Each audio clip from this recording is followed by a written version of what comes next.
একটু সারা দেশে বেশি ঘোরাঘুরি করি। তাই আমরা শীতের শুরুতে পঞ্চগড় থেকে কাঞ্চনজঙ্ঘা দেখার উদ্দেশ্যে রওনা হই। কিন্তু কম টাকায় সহজে পঞ্চগড় গিয়ে কি কি দেখেছিলাম, কোথায় থেকেছিলাম, কোথায় খেয়েছিলাম, চলুন সে নিয়ে একটু কথা বলা যাক। আমরা ট্রেন ভ্রমণ করবার জন্য রেলশিপ অ্যাপ থেকে একটি টিকিট কেটে নিয়েছিলাম, পড়েছিল 550 টাকা। রাত 8:30 ট্রেনে করে আমরা চলে যাই পঞ্চগড়। আর ভোরবেলা ঘুম ভাঙতেই ট্রেন থেকে দেখি সুন্দর একটি শীতের সকাল। সুবহানাল্লাহ, এই শীতেই প্রথম এত সুন্দর একটি সকাল দেখেছিলাম। আমাদের ট্রেনটি সকাল 7টা নাগাদ পঞ্চগড় থাকার কথা থাকলেও সকাল 9টার সময় পঞ্চগড় নামিয়ে দেয়। তো যাই হোক, স্টেশনে নেমেই আমরা প্রথমে একটি অটো নিয়ে চলে যাই বাস স্ট্যান্ডে। সেখানে গিয়ে জনপ্রতি 70 টাকায় সকালের নাস্তা সেরে নিয়ে সারাদিনের জন্য 800 টাকায় একটি অটো রিক্সা ভাড়া করি। সেটা নিয়ে আমরা সারাদিন কোথায় কোথায় ঘুরেছিলাম সেই গল্পটা এখন শেয়ার করব আপনাদের সাথে। আমরা প্রথমে চলে যাই মির্জাপুর শাহে জামি মসজিদে। শত শত বছর আগের এই মসজিদটি দেখতে হাজার হাজার মানুষের ঢল নামে এখনো। সত্যি এত পুরানো একটি মসজিদ, এখনো দেখলে চোখ জুড়িয়ে যায়। মির্জাপুর শাহে জামি মসজিদের সাথেই দেখা মিলেছিল শত শত বছর আগের পুরানো স্থাপনা ইমামবাড়া, দেখে এসেছিলাম সেটিও। তারপরে চলে যাই বারোয়ালিয়ার মাজার। চারিদিকে সবুজ গাছপালা, সাথে মাজার, দেখতে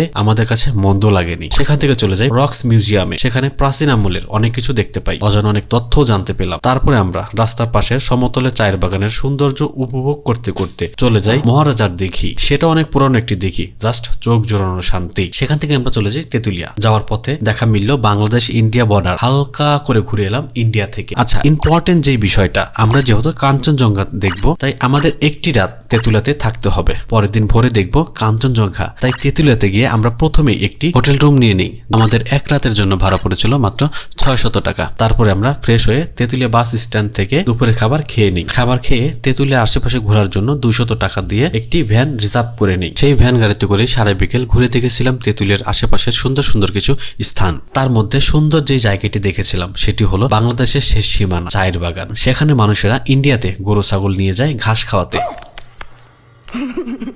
জাস্ট মজার একটি বিষয় ছিল। তারপর সেখান থেকে ফেরার সময় রাস্তার পাশে দেখতে পেলাম নেপালি বেশ বড় সড় মোটা সাইজের কিছু বাঁশ। আচ্ছা, তারপরে চলে গিয়েছিলাম মহানন্দা নদীর তীরে। আহা, কি যে সুন্দর একটি বিকেল পার করেছিলাম সেখানে বসে, জাস্ট অসাধারণ।